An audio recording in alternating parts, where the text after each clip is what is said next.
ختم ہو گیا، بات ختم ہو گئی، طے ہو گئی. تو عزیز بھائی بیٹھ جائیں، اللہ آپ کو خوش رکھے. یہ کلاری ہے تو پھر کٹھے بھی تھے آپ ہی کرنے پہنتے نے نا. اللہ آپ کو خوش رکھے. یہ کچھ سیاح کام تو نہیں نا جی. ایک بات اور عرض کرنی ہے، پھر اپنی بات کو ختم کرتا ہوں. جب ہم چاہیں گے نا کہ ہم سے اللہ کوئی کام لے لے، تو پھر تھوڑا سا ہمیں دوسروں کے جذبات کا بھی خیال رکھنا پڑے گا. یہ ٹھیک ہے کہ بڑا آدمی دیر سے آتا ہے، لیکن بڑا آدمی کبھی یہ پسند نہیں کرتا کہ کوئی اس کے لیے بیچارہ منتظر بیٹھا رہے. یہ نہیں ہو سکتا کہ ہٹو بچوں کی داستانوں میں کئیوں کے دل ٹوٹ جائے. دوسروں کے جذبات کا خیال رکھنا، احساسات کا. ہمارے ہاں نا یہ مسئلہ بن گیا ہے کہ اپنی ذات سے معاملہ شروع ہوتا ہے، اپنی ذات پر ختم ہو جاتا ہے. ہمارے بزرگوں نے، ہمارے مشائخ نے احساس رکھا. احساس. میں اپنے حضرت کی بارگاہ میں بیٹھا تھا، ایک بزرگ آ گئے. وہاں 3-4 مفتیان کرام بیٹھے ہیں جنہوں نے اپنے فتاوی جات کی تصدیق لینی ہے. تو بابا جی آ گئے تو وہ اب سادی باتیں، بیٹا بڑا تنگ کرتا ہے، ساری باتیں بہو کی مانتا ہے، شادی سے پہلے بڑا نیک تھا. یہ بھی بندہ اپنے دل کو تسلی دیتا ہے، ورنہ جو پہلے نیک ہوتا ہے وہ بعد میں بھی نیک ہی ہوتا ہے، اور جو پہلے نہیں ہوتا وہ بعد میں بھی کسی اور کا نام لگ جاتا ہے، ورنہ وہ بعد میں بھی معاملہ ایک. تو وہ ساری نہ سادی باتیں حضرت اس کو جواب دیتے ہیں. پھر اس نے وہ ساری تسلیوں کے بعد کہا مجھے تعویذ بھی چاہیے. ایک لکھا تو اس نے کہا نہیں، ایک برکت کا بھی چاہیے. اس نے کہا ایک تعویذ مجھے نظر کا بھی چاہیے. تو وہ تسلی لے کے وہ شخص اٹھ کے چلا گیا. ایک مفتی صاحب کہنے لگے حضور اس طرح کے بندے میرے حوالے کر دیا کریں. تو حضرت فرمانے لگے کیوں؟ اس بیچارے نے نا مجھ سے ہی مطمئن ہونا تھا، اور فرمانے لگے میں نے تسلی دے دی ہے، رات سکون سے سو جائے گا. بتاؤ نا میرا رب کتنا راضی ہوگا. یہ جو احساس ہے نا کسی کا، یہ جو احساس ہے، یہ جب طبیعت میں پیدا ہو جاتا ہے نا، جب اس کے اندر جب ذوق پیدا ہوتا ہے. میں جمعہ لیٹ نہیں کرتا اس لیے کہ جب مجھے کوئی لیٹ کرے تو مجھے تکلیف ہوتی ہے، اس لیے میں بھی نہیں کسی کو لیٹ کرتا. میں کہتا ہوں جب میں لیٹ نہیں ہونا پسند کرتا تو کوئی بیچارہ کیوں لیٹ ہو. تھوڑا سا احساس. میں نے کہا تھا بات ختم کرنی ہے. آپ مصروف ہیں، اس میں کوئی شک نہیں، لیکن گھر میں اماں ہے، اس کا دل کرتا ہے جب آپ جائیں تو وہ سارا دن کی باتیں آپ سے کریں. والد بیچارے بیمار ہیں، کئی دفعہ معذور ہیں، کسی جگہ بیٹھے ہیں، وہ منتظر ہیں، انہوں نے ساری بات آپ سے کرنی. آپ مفتی صاحب ہوں گے، علامہ صاحب ہوں گے، انجینئر ہوں گے، ڈاکٹر ہوں گے، پروفیسر ہوں گے، کچھ بھی ہوں گے، لیکن اس کے تو پتر آپ ہی ہیں نا. یہاں آپ کو تھوڑی دیر وقت گزارنا ہے. نہ سمجھ آئے تو پوچھ لو جناب ام ایمن سے کس طرح رسول کریم جا کر خبر گیری کرتے. آپ جتنا مرضی لمبا سفر کریں، دنیا گھوم کے آ جائیں، پر بیوی کا لباس آپ ہے. اس نے سارے دن کے دکھ آپ کو سنانے. میں تو مصروف پڑا ہوں، میں باہر سے تھکا آیا ہوں، تو نے بات چھیڑ دی ہے. با فیض با برکت لوگ یوں نہیں کرتے. ہم اپنے سونے کے لیے لوگوں کا دل توڑ دیں. سنو. اور بات ختم ہوئی. سیدہ عائشہ صدیقہ رضی اللہ تعالیٰ عنہ فرماتی ہے ایک دن رسول کریم نے مجھ سے فرمایا، کہا عائشہ ایک بات کروں تم سے. حضور میرے تو نصیب جاگ گئے، کرم ہو جائے.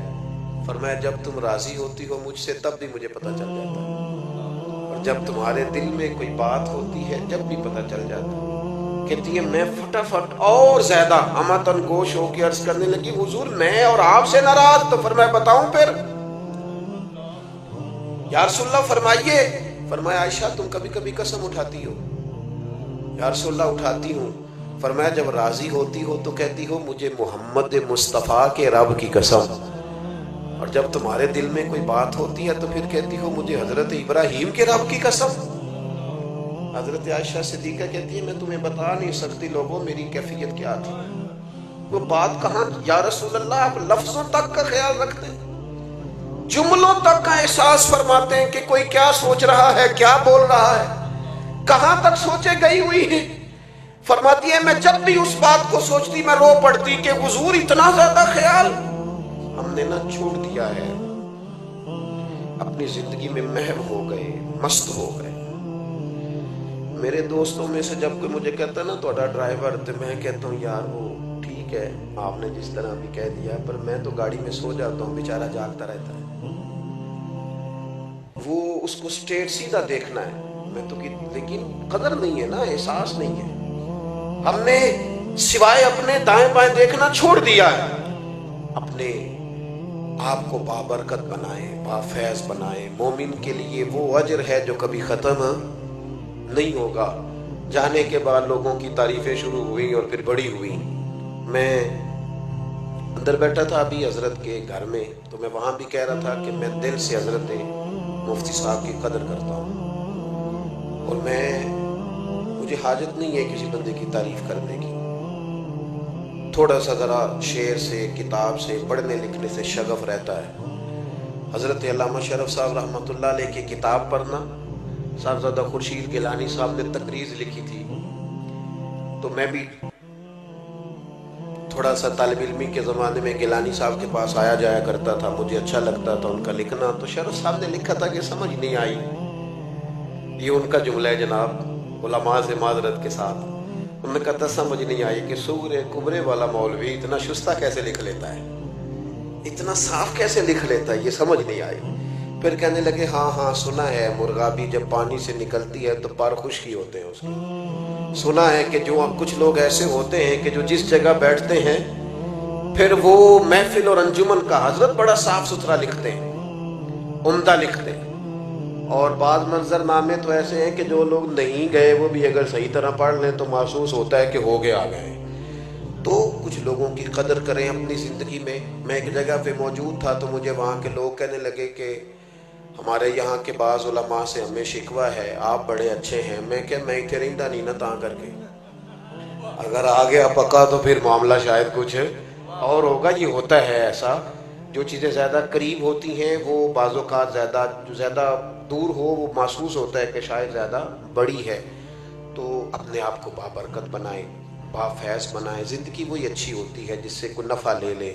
اللہ تعالیٰ اس آستانے کو قیامت کی صبح تک آباد فرمائے۔ آخر دعوانا الحمدللہ۔